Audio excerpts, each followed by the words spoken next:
السلام عليكم، ازيكم؟ النهارده هنتكلم عن حاجه مهمه جدا، وهي ايه؟ ازاي نتغلب عن الكسل والتشتت. كلنا مرينا بتجارب يوميه بنحس فيها اننا مش قادرين نركز او نبدا في حاجه جديده. تعال انا هقول لك على 3 اجزاء، لو عرفتهم هتتغلب عن الكسل والتشتت. بس ركز معايا وكمل الفيديو للاخر، وما تنساش تشترك في القناه علشان نوصل لاكبر رقم.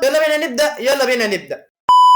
الجزء الاول، فهم الكسل والتشتت. الكسل والتشتت حاجتين متصلتين ببعض. لما بنكون مش مركزين بنلاقي صعوبه في انهاء المهام. لو انت بتشتت نفسك بالتليفون او بتشتت في اي حاجه بقى تانية، فانت كده مش هتنجز. انت كده هتقعد وقت كتير قبل ما تنجز الحاجه اللي انت بتعملها. عشان كده لازم نفهم اسباب الكسل والتشتت. الجزء الثاني، ايه هي اسباب الكسل والتشتت؟ واحد، قله النوم، عدم الحصول على قسط كافي من النوم. لما بتنامش كتير مش هتركز، التركيز هيكون قليل. لازم تنام على الاقل 8 ساعات في اليوم او 7. 2، التكنولوجيا، تستخدم التليفون كتير، فده بيأثر على تركيزك، فبالتالي هتشتت نفسك ومش هتنجز الحاجات اللي وراك. اداك تقول لي ما انا بشتغل عليه. يا عم ماشي، انت بتشتغل عليه، بس لما تيجي تخلص شغل ما تقعدش بقى تخش بقى للتيك توك والكلام من ده. يعني الشغل انت مش هتقعد كتير في الشغل على الموبايل، يعني اكيد يعني بتعمل حاجه من على اللاب وكده. ابعد عن الموبايل. 3، قله التحفيز، عدم وجود هدف واضح او حافز بيخلي الشخص يكسل. لو انت مش عندك هدف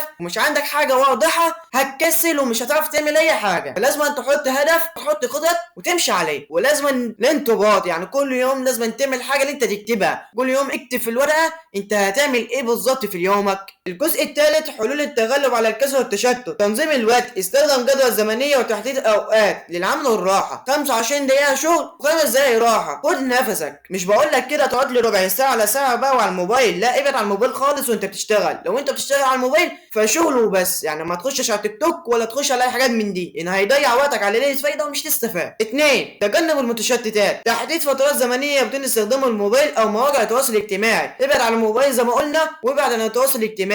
اي حد يبعت رساله ما تردش عليه، او يجي الوقت اللي انت تتكلم فيه او انت تمسك التليفون فيه. اكيد انت هتحدد وقت بقى في يومك تمسك فيها التليفون. 3، تحفيز النفس، وضع اهداف واضحه ومكافاه للنفس عند تحقيقها. يعني ايه؟ يعني انت لما بتيجي تعمل حاجه مثلا مذاكره، شغل، اي حاجه، وانجزتها وخلصتها، فكافئ نفسك. مثلا جيب لنفسك اي حاجه انت بتحبها. شوف انت بتحب ايه. مثلا بحب الشوكولاته، انزل اجيب لك شوكولاته. بحب كذا، فانزل تجيبها. هتلاقي نفسك كل يوم بتعمل الحاجة وبتحبها. يعني انت مش ليك نفس تعملها بس بتعملها ليه؟ انك حبيتها ومش هتزهق منها. صدقني، بس اسمع اللي انا بقولك عليه. اسمع كل حاجة انا قلتها لك، واستخدم تقنية بومودورو. يعني ايه؟ استخدم مثلا تقعد على الشغل 25 دقيقة و5 راحة، سواء انت بقى بتشتغل، دراسة، اي حاجة. 25 دقيقة و5 راحة. بس دي الرياضة. انزل جيم. يا عم ما معيش فلوس، اتمرن في البيت. اهم حاجة انك تروح الجيم او تمارس الرياضة في البيت. ليه؟ انه بيخلي التركيز عالي وتقدر تنجز الحاجات اكتر. 3، التأمل، يساعد في تحسين التركيز وتقليل التوتر. لما تتأمل هيتساعدك في ايه؟ هيتساعدك في تقليل التوتر. في النهاية كل واحد فينا يقدر يتحكم في كسله وتشتته. المهم اننا نفهم اسباب المشكلة ونطبق الحلول المناسبة